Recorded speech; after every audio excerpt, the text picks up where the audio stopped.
नमस्कार, मैं कमलेश कुमार राय। उत्तर प्रदेश में 2022 के होने जा रहे विधानसभा चुनाव के दौरान ब्राह्मण समाज की भूमिका राजनीतिक दलों को सत्ता तक पहुंचाने में कितनी महत्वपूर्ण होगी, यह एक बड़ा सवाल बन चुका है। ब्राह्मण समाज की कथित रूप से भाजपा को लेकर व्यक्त की जा रही नाराजगी भाजपा को सत्ता तक फिर से काबिज होने में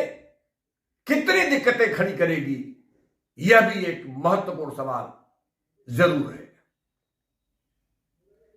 भाजपा सहित सभी राजनीतिक दलों के द्वारा जातीय समीकरण, सोशल इंजीनियरिंग को लेकर किस स्तर तक जाकर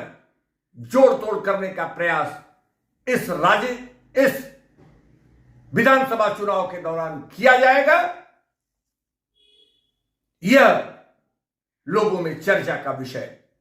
जरूर है। इन सब तमाम सवालों का जवाब आने वाले दिनों में जरूर मिलेगा, लेकिन इतनी सच्चाई जरूर है कि कांग्रेस को छोड़कर भाजपा, सपा और बसपा तीनों के द्वारा जिस ढंग से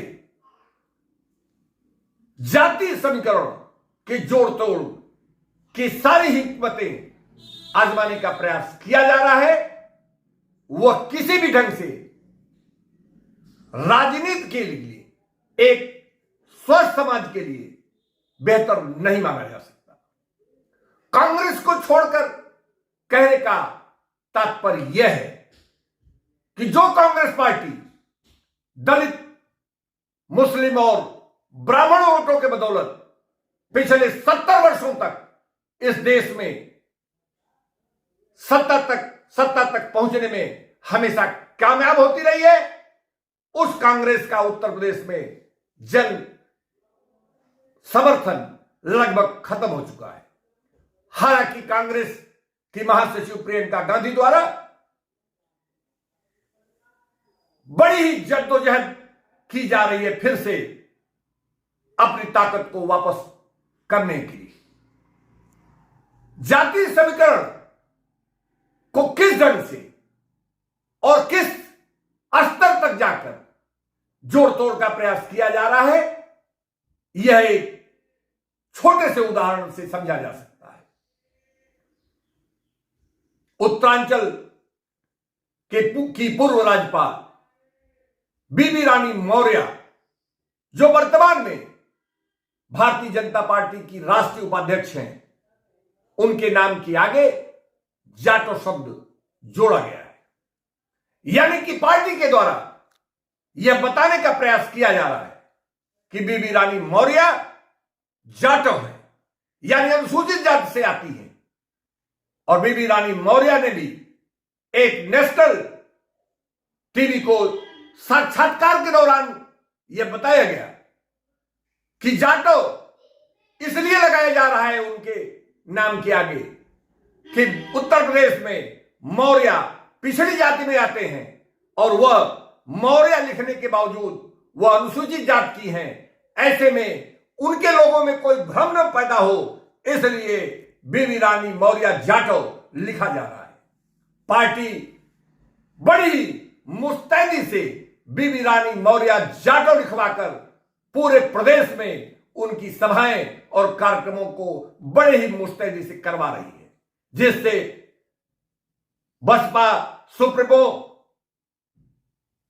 का बेस वोट माना जाने वाला 15 से 16% तक का जाटो वोट में भाजपा सिर लगाने में कामयाब हो सके। वहीं सपा भी पिछड़ी जातियों के साथ साथ मुस्लिम वोट पर अपनी पूरी निगाहें जमाए रखी है। बसपा के द्वारा भी दलित वोटों के साथ साथ ब्राह्मण वोटों को भी अपने तरफ खींचने का हर मुमकिन प्रयास किया जा रहा है। कुल मिलाकर इस विधानसभा के चुनाव में जो माहौल बनाया जा रहा है उससे आने वाले दिनों में यह साफ हो चुका है कि पूरा चुनाव जातीय समीकरण और जाति जोड़ तोड़ के इर्द गिर्द घूमता रहेगा। ओवैसी से लेकर ओम प्रकाश राजभर, अनुप्रिया पटेल, निषाद जैसे नेताओं के द्वारा जाति आधार पर राजनीतिक दलों का गठन किया गया है और यह राजनीतिक दल बड़े दलों के बैसाखी का काम करने के साथ साथ सत्ता तक पहुंचने के अपने एजेंडे में बड़े दलों के सहयोग से, बड़े दलों के मदद के चलते, बड़े दलों के राजनीतिक लिप्सा के चलते इनका एजेंडा पूरा होता रहता है। और यही वजह है कि यह राजनीतिक दल, यह छोटे छोटे जाति आधार पर बनाए हुए राजनीतिक दल समाज में अपने जातियों को जोड़ने के नाम पर जिस ढंग का माहौल बनाते हैं वह कतई लोकतंत्र के लिए बेहतर नहीं माना जा सकता। चुनावों के दौरान रोजगार, महंगाई समेत तमाम ऐसी समस्याएं होती हैं जिस पर विचार करने की जरूरत होती है, जिस पर बहस होनी चाहिए। लेकिन यह राजनीतिक दल, चाहे वह सत्ता पक्ष से जुड़े हों या विपक्ष से, सभी सत्ता की कुर्सी तक पहुंचने के लिए जिस ढंग से जाति समीकरणों का इस्तेमाल करते हैं, जाति जोड़ तोड़ कर सत्ता की कुर्सी पर काबिज करने का उनके द्वारा जो निरंतर प्रयास किए जाते हैं, वह निश्चित रूप से जो समस्याएं हैं उसको दरकिनार कर एक सत्ता तक पहुंचने की उनकी जो हवस है उसको पूरा करने का एक जो प्रयास है वह निश्चित रूप से किसी भी हालत में लोकतंत्र के लिए बेहतर नहीं माना जा सकता। आने वाले दिनों में यह देखना दिलचस्प होगा कि कौन सा राजनीतिक दल किस जाति को जोड़कर सत्ता तक पहुंच सकता है। यह आम आदमी की समस्याओं को दरकिनार कर कितना उसको सत्ता तक पहुंचने में कामयाबी हासिल होगी, यह दिलचस्प होगा। उपभोक्ता मंच के लिए आज बस इतना ही।